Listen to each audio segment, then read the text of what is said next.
You guys know I love a good Amazon skincare dealio savings event. Spring is springing, okay? It's like pollen all over the place. There's like a yellow film right now on my window that I didn't ask for, but here we are. The mast cells are having a heyday and the hay fever is jiving, but we're gonna talk skincare beauty savings because we all like a good deal. Starting out, let's talk about our scalp. Tons of oil glands up there. Maybe you use a lot of styling products. You can get a buildup on the scalp that can lead to itch, aggravate dandruff, create an inflammatory milieu that might actually end up contributing to follicle miniaturization and thinning hair. I have a lot of videos about different shampoos that I recommend, and a theme in these videos is specific ingredients. Salicylic acid as a shampoo, underrated because it helps remove, well, oily buildup, and it exfoliates the scalp. It has anti-inflammatory properties, and it's an anti-dandruff ingredient. Wonderful, underrated. And a go-to recommendation that happens to be on sale is Neutrogena's T-Cell shampoo. I like this shampoo because, well, it's been around a long time, so it's just one that I've been recommending for years. Free of fragrance, no methyl isothiazolinone, a preservative that a lot of people are allergic to, and it can be challenging to find anti-dandruff shampoos without that ingredient. Speaking of which, another fantastic dandruff fighting ingredient is zinc pyrithione. Not only is it great for dandruff, but it actually shows a bit of promise for supporting the scalp needs, if you will, of people with androgenetic alopecia. Might even kind of get in there and above and beyond tackling Malassezia yeast, address some of the hormonal issues that go on with androgenetic alopecia at the level of the scalp, helping ultimately to reduce miniaturization. So there are a lot of great zinc pyrithione shampoos, but Head & Shoulders is like the OG zinc pyrithione shampoo. Of course, there's their classic clean, but I want to say 2-3 years ago, maybe at this point, they came out with their Bare line. No methyl isothiazolinone in these. They do have fragrance. I actually really like the scent. These are really nice formulas. They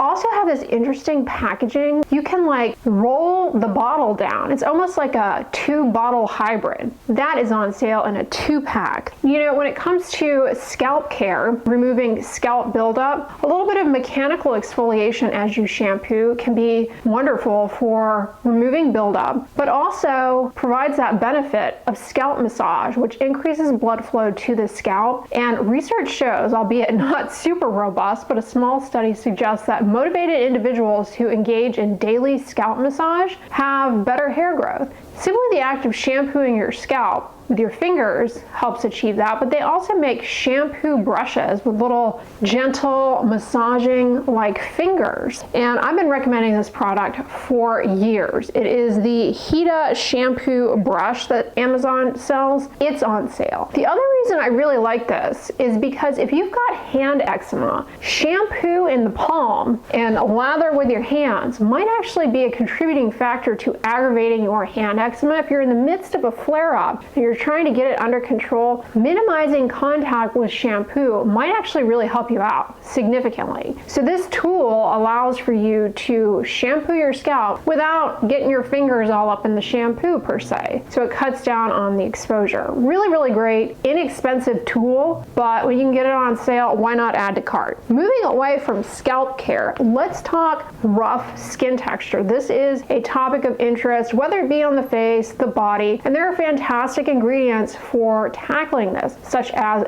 urea and lactic acid. I often recommend ammonium lactate in amlactin, 15%. Ammonium lactate is just a form of lactic acid. Why 15%? Well, it's a really great ingredient to pursue, not just for sort of the rough skin texture, but perhaps for a subtle firming effect of crepey skin. Because at this percentage strength, lactic acid has been shown to improve not only epidermal thickness and the smoothness by its exfoliating properties, but also dermal, down below, all right, where we lose a lot of supportive framework, and that underlies a lot of crepiness. Now, it's not going to completely restore lost volume, so don't, put it on this pedestal of expectations, but it definitely can really help turn the corner in the visible appearance and the health of the skin. Fragrance-free. When you are using a lactic acid body lotion, whether it be this or any other, lactic acid is an alpha hydroxy hydroxy acid. As a reminder, alpha hydroxy acids will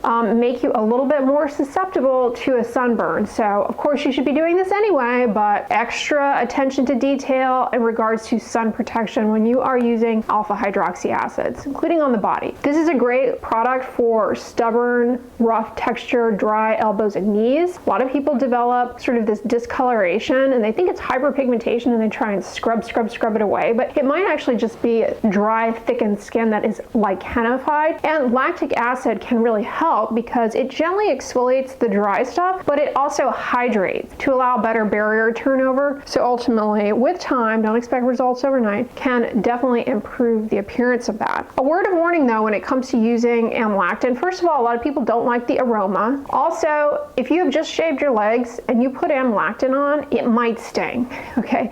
It can sting a little bit, so just keep that in mind. Another product though that I often recommend that has urea, a fantastic ingredient for dry, rough skin, for hydrating, for smoothing. We've talked a lot about urea in a recent video, actually comparing CeraVe's urea lotion to La Roche-Posay's urea lotion. But a urea lotion that is actually very thick, very rich, is Eucerin's Advanced Repair Lotion. And that's going to be on sale. Also fragrance-free. Arguably one of Eucerin's best products. That and their Roughness Relief series, which is also really good. Y'all know it would not be a Amazon savings event without my absolute favorite CosRX Snail Mucin Power Essence. I rave about this thing all the time. I know it gets hyped up, but I genuinely feel as though for me it is worth the hype and I love it. I recently reviewed it in contrast to the Bioma Phytomucin Serum, so if you're like, Snail, no thanks, but you want a product that performs similarly, check that review out because that's a pretty good alternative. Anyway, the CosRX Snail Mucin is on sale. Why I like this so much is it just provides this level of hydration that results with consistent use, a noticeable difference for me personally in skin smoothness, luminosity, radiance, and a visible diminishment in pore size. Doesn't shrink them, but simply through the act of hydration, skin plumping, the opening of the pores looks smaller. Speaking of which, another CosRX product that is also in this sale is their 6-peptide booster, which a lot of you guys discovered through my videos. You have since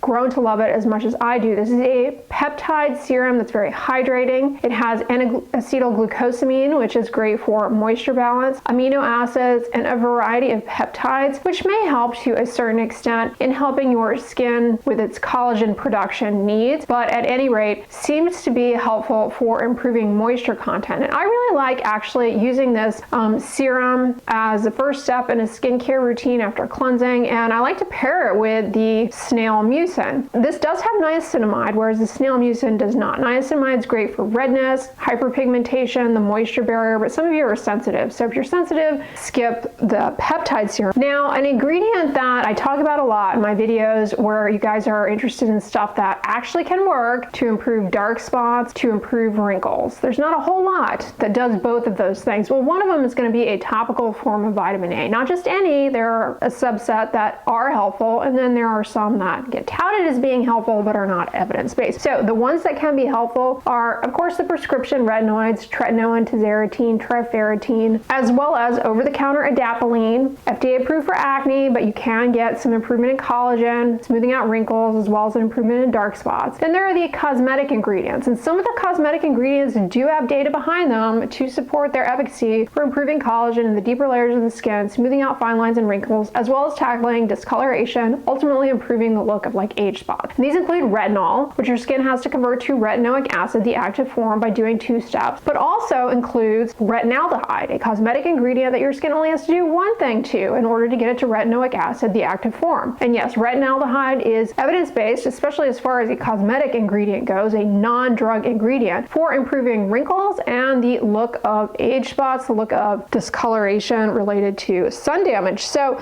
there are 2 that I recommend. I mean, I recommend several, but 2 retinaldehydes in particular I recommend. The first is the Retrin AL. I've been recommending that the longest. It was the first retinaldehyde that I tried out, that I encountered 5 or 6 years ago. Retinaldehyde was not as commonly encountered in skincare products. Now, you know, there's a lot more competition. You have a lot more options. The Ordinary has a retinaldehyde, which I reviewed a few weeks ago. But the then one is excellent. It's this nice, rich cream, great for dry skin, mature skin, but it's not like greasy or oily, so if you have oily skin, you know, it's not off-putting. Beauty of Joseon is a Korean brand that I discovered several years ago, and they have a retinaldehyde eye serum. It can also be used to the entire face, and that's a great product, works well, and is very cost-effective, very inexpensive at baseline.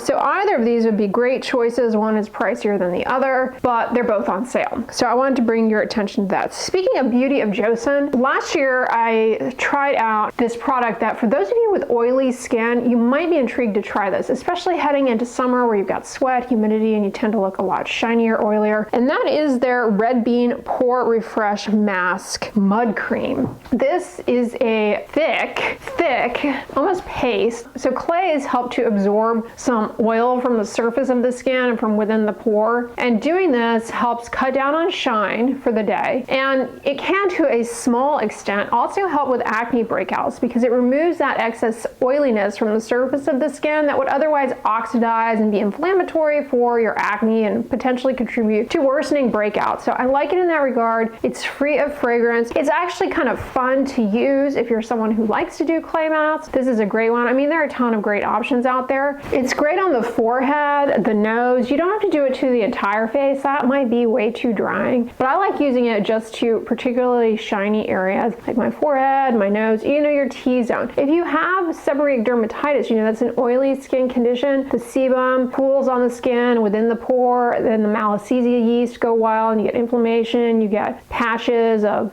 irritated skin. And a clay mask can kind of help in getting ahead of that oiliness that fuels the fires of a sebderm flare. So this would be a great product to entertain using. Also, when you use a clay mask, those of you who wear makeup, you may find that the longevity of your makeup is improved by just degreasing the skin in advance of application, and you get better wear. Speaking of Korean skincare, this one came as a surprise to me recently when I went to Orlando for the AAD. I took with me the Abib Airy Sun Stick thinking, well, I might as well give this a try. It came in one of my Korean advent calendars, which are gifted to me. Like, at first I was like, this is kind of odd, this curve, but let me tell you, it's really easy to go back and forth under your eye, under your brow, get your forehead, get your sides of your face. I mean, reapplying with this has been a dream, and it doesn't burn or sting. Now, the thing I always caution about with sticks is they are prone to skip areas and under application. So you need to do multiple passes over a given area. But what I liked about this, it really surprised me because it was very easy to glide on the skin for great application. Easy, the shape of it was such to facilitate good application, like around the nose, the upper eyelid area, under the eyes, your forehead. I ended up using it when I went throughout the parks for just touching up sunscreen on my face because, you know, it was kind of brisk the day that I went. It was kind of chilly. So I had on long sleeves, which I recommend wearing sun protective clothing to really cover your bases with your body, especially there were so many people getting so sunburned. I was like, guys, just put on a long sleeve shirt. It also cools your skin to put on a long sleeve shirt. A lot of people are like, surely you must be super hot. It's like, actually, you're gonna get hotter if you allow your skin to be exposed to the sun. So it behooves you to shade your skin with a lightweight moisture wicking fabric like the long sleeves of a sun protective shirt. So that was a game changer, and I had a big white hat which also kept the sun off of my face and my neck, and I was wearing long pants. But for the lower half of my face especially, I was reapplying with that stick, and it was great. Also great on the neck. This works great on the lips. I find that sunscreen sticks are a great option as an SPF lip balm. This is water resistant, 80 minutes, wonderful, and it's SPF 50, so that's pretty good. Now when you use a stick, make sure you do multiple passes so there are no skip areas, which is a shortcoming of sticks. You need to do multiple passes over and over again, really get a good layer down. But they're a great option for reapplying on the go, especially if you don't want to be rubbing a cream in. I get that. All right, and then the last the last product on here, which I swear by, I would say I was buying it, but the bottle lasts so long. I wear it every day, and yeah, be surprised, it's a perfume I've talked about in other videos. It is the Choco Musk. Oh my gosh, this is such a nice chocolate scent. It's not strong at all. It's not overpowering. It's just a very light scent your skin. You know, if you get up close, you're like, oh, you smell like chocolate. This is a memorable hug scent, meaning when somebody leans in to give you a hug, a kiss, they can smell it. That's how close they have to get. And it creates a memory, and it creates a positive association, all right? It's like that. As opposed to some perfumes hit everyone in the face when you walk in the room. They're not for everyone, and they're like not even willing to talk to you because you're giving them a headache of their lifetime. This isn't one of those scents. It's a really nice chocolate, and it's great to layer with other scents. So for example, I have this little amber roll-on scent that I like to layer the Choco Musk with. It's a very inexpensive, but the scent is so nice. You guys who have been here for a while, you know, was it 2 years ago? I was all about the Billie Eilish perfume. Still love that. This smells pretty similar, but is less expensive. Doesn't have the same throw or the same longevity, but the longevity is pretty good. Like, I'll spray it on in the morning. It lasts. It just doesn't stay strong the whole day. If you don't like sweet gourmand scents, you might not like this, obviously, because it smells like chocolate, but it's not sickeningly sweet. I like the gourmand scents, but I don't like them if they're just like too teeny bopper sickening sweet. No thank you.